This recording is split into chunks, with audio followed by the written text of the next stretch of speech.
ನಮಸ್ಕಾರ ವೀಕ್ಷಕರೇ, ನಾನು ನಿಮ್ಮ ಮಂಜುನಾಥ್ ಅಡ್ವೊಕೇಟ್ ಹಾಗೂ ಅಧ್ಯಾತ್ಮ ಚಿಂತಕರು ಮಾತಾಡ್ತಾ ಇರೋದು.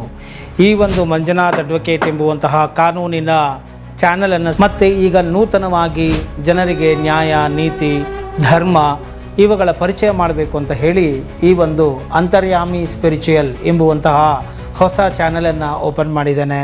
ಇದರ ಮುಖಾಂತರ ಆಧ್ಯಾತ್ಮಿಕ ವಿಚಾರಗಳನ್ನು ನೀಡ್ತಾ ಬರ್ತೇನೆ. ನಮಸ್ಕಾರ ವೀಕ್ಷಕರೇ, ನಾನು ನಿಮ್ಮ ಮಂಜುನಾಥ್ ಅಡ್ವೊಕೇಟ್ ಹಾಗೂ ಅಧ್ಯಾತ್ಮ ಚಿಂತಕರು ಮಾತಾಡ್ತಾ ಇರೋದು. ಇವತ್ತು ಒಂದು ಬಹಳ ಮುಖ್ಯವಾದಂತಹ ವಿಚಾರ ಹಾಗೂ ಗೊಂದಲ ಸಾಕಷ್ಟು ವೀಕ್ಷಕರಲ್ಲಿ ಇದೆ. ಈ ಒಂದು ಪಾರ್ಟಿಷನ್ ಸೂಟ್, ಈ ಆಸ್ತಿಗಳಿಗೆ ಸಂಬಂಧಪಟ್ಟಂತೆ ಈ ಪಾರ್ಟಿಷನ್ ಸೂಟನ್ನು ಹಾಕುವುದಕ್ಕಿಂತ ಮುನ್ನ ವಹಿಸಬೇಕಾದಂತಹ ಎಚ್ಚರಿಕೆಗಳು ಏನು ಹಾಗೂ ತಿಳಿದಿರಲೇಬೇಕಾದಂತಹ ಕಾನೂನು ಏನು ಎಂಬುದನ್ನು ಈ ವಿಡಿಯೋ ಮುಖಾಂತರ ಕೆಲವು ವಿಚಾರಗಳು ಸ್ಪಷ್ಟಪಡಿಸ್ತೇನೆ. ನೋಡಿ, ಉದಾಹರಣೆಗೆ ಈ ಒಂದು 2005ರಲ್ಲಿ ಈ ಒಂದು ಹಿಂದೂ ವಾರಸಾ ಕಾಯಿದೆಗೆ ತಿದ್ದುಪಡಿಯನ್ನು ಮಾಡಲಾಯಿತು. ಅದು ಪಾರ್ಟಿಷನ್ಗೆ ಸಂಬಂಧಪಟ್ಟಂತೆ ಈ ಒಂದು ಭಾಗ ಮಾಡಿಕೊಳ್ಳುವ ವಿಚಾರ ಆಗಿರಬಹುದು, ಏನೋ ಆಸ್ತಿಯನ್ನು ಮಾರಾಟ ಮಾಡಿಬಿಟ್ಟಿರೋವಂಥ ವಿಚಾರ ಆಗಿರಬಹುದು. ಇಂತಹ ಸಂದರ್ಭಗಳಲ್ಲಿ ಈ ಒಂದು 2004ಕ್ಕಿಂತ ಮುಂಚೆ, ಅಂದರೆ ಉದಾಹರಣೆಗೆ ದಿನಾಂಕ 20/12/2004ಕ್ಕಿಂತ ಮುಂಚೆ ಏನೋ ಭಾಗಪತ್ರ ಮಾಡ್ಕೊಂಬಿಟ್ಟಿದ್ರೆ ಅಥವಾ ಕಾನೂನಾತ್ಮಕವಾಗಿ ಭಾಗವನ್ನು ಮಾಡಿಕೊಂಡು ಅಥವಾ ಮಾರಾಟವನ್ನು ಮಾಡಿಬಿಟ್ಟಿದ್ರೆ ಅದನ್ನು ಹೆಣ್ಣು ಮಕ್ಕಳು ಕೇಳಬಹುದಾ? ಮತ್ತೆ ತಿರುಗಾ ನಮಗೆ ಅದರಲ್ಲಿ ಅನ್ಯಾಯ ಆಗಿದೆ, ನಮಗೆ ಸಮಾನವಾದಂತಹ ಭಾಗವನ್ನು ಕೊಟ್ಟಿಲ್ಲ, ಇದು ಕಾನೂನಾತ್ಮಕವಾಗಿ ನಡೆದಿಲ್ಲ, ಸೊ ಇದು ಕಾನೂನಿನಿಂದ ವಿರುದ್ಧವಾಗಿ ನಡೆದಿದೆ, ಅಥವಾ ಏನು ಹೆದರಿಸಿ ಬೆದರಿಸಿ ಈ ಒಂದು ಏನು ಟ್ರಾನ್ಸಾಕ್ಷನ್ಗಳು ಆಗಿಬಿಟ್ಟಿದೆ, ಆದ್ದರಿಂದ ನಮಗೆ ಅನ್ಯಾಯ ಆಗಿದೆ, ಇದರಲ್ಲಿ ಸಮಭಾಗವನ್ನು ಕೊಡಿ, ಅಥವಾ ನಮಗೆ ಈ ಒಂದು ಮಾರಾಟ ಆಗಿರೋದನ್ನು ನಾಟ್ ಬೈಂಡಿಂಗ್ ಅಂತ ಮಾಡಿ ಅದು ಕಾನೂನಿನಿಂದ ಅನೂರ್ಜಿತ ಮಾಡಿ ನಮಗೆ ಏನೋ ನಮ್ಮ ಆಸ್ತಿಯನ್ನು ಕೊಡಿಸಿಕೊಡಿ, ನಮ್ಮ ಭಾಗಾಂಶವನ್ನು ಕೊಡಿ ಅಂತ ಹೇಳಿ ನಾವು ಮತ್ತೆ ಕೇಸನ್ನು ಹಾಕಬಹುದಾ? ಭಾಗವನ್ನು ಕೇಳಬಹುದಾ? ಅಥವಾ ಮಾರಾಟ ಆಗಿದ್ದರೆ ಅದನ್ನು ನಲ್ಲಿಫೈ ಮಾಡಿ ಅದನ್ನು ಅನೂರ್ಜಿತ ಮಾಡಿ ನಾವು ನಮ್ಮ ಭಾಗವನ್ನು ಕೇಳಬಹುದಾ ಎಂಬುದು ಇಲ್ಲಿ ಮುಖ್ಯವಾದಂತಹ ಪ್ರಶ್ನೆ. ಸೊ ಈ ಸಾಕಷ್ಟು ಪ್ರಶ್ನೆಗಳನ್ನು ನನಗೆ ಕೇಳ್ತಾ ಬಂದಿದ್ದಾರೆ. ಎಷ್ಟೇ ಕೆಲವು ವಿಡಿಯೋಗಳಲ್ಲಿ ಸ್ಪಷ್ಟನೆಯನ್ನು ಕೊಟ್ಟರೂ ಕೂಡ ಕೆಲವು ಜನರಿಗೆ ಇದರ ಬಗ್ಗೆ ಗೊಂದಲ ಉಂಟು.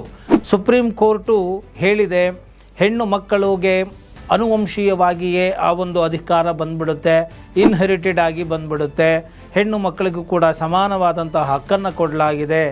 1956ರ ನಂತರ ಮತ್ತು ಅದಕ್ಕಿಂತ ಮುಂಚೆ ಅಥವಾ ಹಿಂದೆ ಇದಕ್ಕೆ ಸಂಬಂಧಪಟ್ಟಂತೆ ಈ ಒಂದು ಸುಪ್ರೀಂ ಕೋರ್ಟ್ ಈ ಟೈಮ್ ಬ್ಯಾರಿಯರ್ ಅಂತ ಏನಿತ್ತು ಅದನ್ನು ಏನೋ ತೆಗೆದು ಹಾಕಿತ್ತು.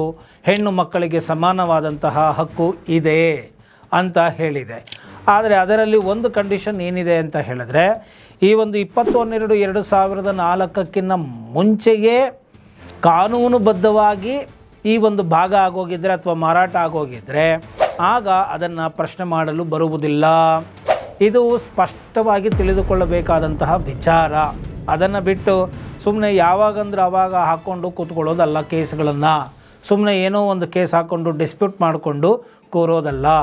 ಆದ್ದರಿಂದ ಯಾವಾಗ ನೀವು ಕೇಳಬಹುದು, ಯಾವಾಗ ನೀವು ಕೇಳಲಿಕ್ಕೆ ಸಾಧ್ಯವಿಲ್ಲ ಅಂತ ಹೇಳಿದ್ರೆ, ಹೀಗಿದ್ದ ಮೇಲೆ 2004ಕ್ಕಿಂತ ಹಿಂದೆಯೇ ಕಾನೂನುಬದ್ಧವಾಗಿ ಆಗಿದ್ದರೆ ಅದನ್ನು ಕೇಳಲು ಬರುವುದಿಲ್ಲ ಅಂದರೂ ಕೂಡ, ಮತ್ತು 1956ಕ್ಕಿಂತ ಹಿಂದೆ ಅಥವಾ ಮುಂದೆ ಯಾವಾಗಲೇ ಹುಟ್ಟಿರಲಿ ಆ ಹೆಣ್ಣು ಮಕ್ಕಳಿಗೆ ಸಮಾನವಾದ ಹಕ್ಕು ಇದೆ ಅಂತ ಯಾಕೆ ಹೇಳಬೇಕಾಗಿತ್ತು ಸುಪ್ರೀಂ ಕೋರ್ಟು? ಯಾಕೆ ಈ ರೀತಿಯಾದಂಥ ತೀರ್ಮಾನಗಳನ್ನು ಕೊಡಬೇಕಾಗಿತ್ತು ಅಂತ ಹೇಳಿದ್ರೆ ವಿಚಾರ ಇಷ್ಟೇ. 56ಕ್ಕಿಂತ ಮುಂಚೆ ಅಥವಾ 2004ಕ್ಕಿಂತ ಮುಂಚೆ ಕಾನೂನುಬದ್ಧವಾಗಿ ಯಾವುದೇ ರೀತಿಯಾದಂತಹ ಒಂದು ಭಾಗಪತ್ರ ಆಗಲಿ ಅಥವಾ ವಿಭಾಗ ಆಗಲಿ ಅಥವಾ ಮಾರಾಟ ಆಗಲಿ ಆಗಿಲ್ಲ ಅಂದಾಗ ಆಗ ಹೆಣ್ಣು ಮಕ್ಕಳುಗಳಿಗೆ ಹಕ್ಕು ಬರುತ್ತೆ, ಕೇಳಬಹುದು ಎಂಬುವಂತಹ ಕಾರಣಕ್ಕಾಗಿ ಆ ಒಂದು ತೀರ್ಮಾನವನ್ನು ಸುಪ್ರೀಂ ಕೋರ್ಟು ನೀಡಿದೆ. ಇಲ್ಲಿ ಸ್ಪಷ್ಟನೆ ಇಷ್ಟೇ, 2004 ಅಂದರೆ 20/12/2004ಕ್ಕಿಂತ ಮುಂಚೆ ಕಾನೂನುಬದ್ಧವಾಗಿ ಭಾಗಪತ್ರವಾಗಿದ್ದು, ಆ ಒಂದು ಭಾಗಪತ್ರದಲ್ಲಿ ಯಾರು ನೆಸೆಸರಿ ಪಾರ್ಟೀಸ್ಗಳು ಅಂದರೆ ಅತ್ಯವಶ್ಯಕವಾದಂತಹ ಉತ್ತರಾಧಿಕಾರಿಗಳೆಲ್ಲರೂ ಸೇರಿ ಭಾಗಕ್ಕೆ ಸಹಿಯನ್ನು ಮಾಡಿ ಒಪ್ಪಿ ಕಾನೂನಾತ್ಮಕವಾಗಿ ಭಾಗವನ್ನು ಮಾಡಿಕೊಂಡಿದ್ದರೆ, ಯಾವುದೇ ಒತ್ತಡಗಳಿಲ್ಲದೆ ಸ್ವಪ್ರೇರಣೆಯಿಂದ ಅವರು ಒಪ್ಪಿಕೊಂಡು ಭಾಗವನ್ನು ಮಾಡಿಕೊಂಡಿದ್ದರೆ ಅಥವಾ ಮಾರಾಟವನ್ನು ಮಾಡಿದರೆ ಅದನ್ನು ಕೇಳುವಂತೆ ಬರೋದಿಲ್ಲ. ಅದರಲ್ಲಿ ಮತ್ತೆ ನನಗೆ ಸಮಪಾಲು ಕೊಡಿಸಿ ಇದು ಕೊಡಿಸಿ ಅಂತ ಕೇಳಕ್ಕೆ ಬರೋಲ್ಲ. ಅದರಲ್ಲಿ ಏನಾದ್ರೂ ಒತ್ತಡಗಳಿದ್ದು ಭಯಪಡಿಸಿ ಹರಾಸ್ ಮಾಡಿ ಹಿಂಸೆ ಕೊಟ್ಟು ಅಥವಾ ಸ್ವಪ್ರೇರಣೆ ಇಲ್ಲದೆ ಯಾವುದೋ ಒತ್ತಡಗಳಿಗೆ ಮಣಿದು ಸಮಾನವಾಗಿ ಭಾಗವಾಗದೆ ಅಸಮಾನತೆಯಿಂದ ಕೂಡಿದ್ದು ಮತ್ತು ಕೆಲವರ ಉತ್ತರಾಧಿಕಾರಿಗಳ ಸಹಿ ಇಲ್ಲದೆ ಇದ್ದಾಗ, ಕಾನೂನುಬದ್ಧವಾಗಿ ವಹಿಸಬೇಕಾದಂತಹ ಪ್ರಕ್ರಿಯೆಗಳನ್ನು ಪಾಲನೆ ಮಾಡದೇ ಇದ್ದಾಗ, ಅಂತಹ ಸಂದರ್ಭಗಳಲ್ಲಿ ನೀವು ಆ ಒಂದು ಆಸ್ತಿಯಲ್ಲಿ ಮತ್ತೆ ಕೇಸುಗಳನ್ನು ದಾಖಲು ಮಾಡಿ ನೀವು ನಿಮ್ಮ ಸಮಾನವಾದಂತಹ ಹಕ್ಕನ್ನು ನೀವು ಕೇಳಬಹುದಾಗಿದೆ ಎಂಬುವಂತಹ ಮಾಹಿತಿಯನ್ನು ನಾನು ನಿಮಗೆ ಇಲ್ಲಿ ತಿಳಿಸಿಕೊಡ್ತಾ ಇದ್ದೀನಿ. ಸೊ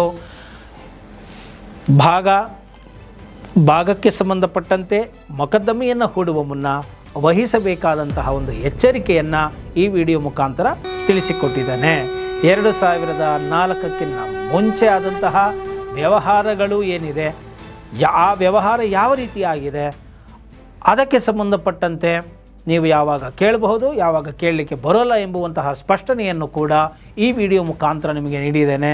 ಈ ವಿಡಿಯೋ ಇಷ್ಟ ಆಗಿದೆ ಅದರಲ್ಲಿ ಮರೆಯದ ಹಾಗೆ ಲೈಕ್ ಕೊಡಿ, ಹಾಗೂ ಇತರರಿಗೂ ಕೂಡ ಶೇರ್ ಮಾಡಿ, ಮರೆಯದ ಹಾಗೆ ಕಾಮೆಂಟ್ ಮಾಡಿ ಅಂತ ಹೇಳ್ತಾ, ಜ್ಞಾನ ನಿಂತಲ್ಲಿ ನಿಲ್ಲದಂತೆ ಇತರರಿಗೂ ಪಸರಿಸಿ ಅಂತ ಹೇಳ್ತಾ, ಏನಾದರೂ ಕನ್ಸಲ್ಟೇಷನ್ಗಳು ಬೇಕಾಗಿದ್ದರೆ ವಕೀಲರುಗಳನ್ನು ಭೇಟಿ ಮಾಡಿ.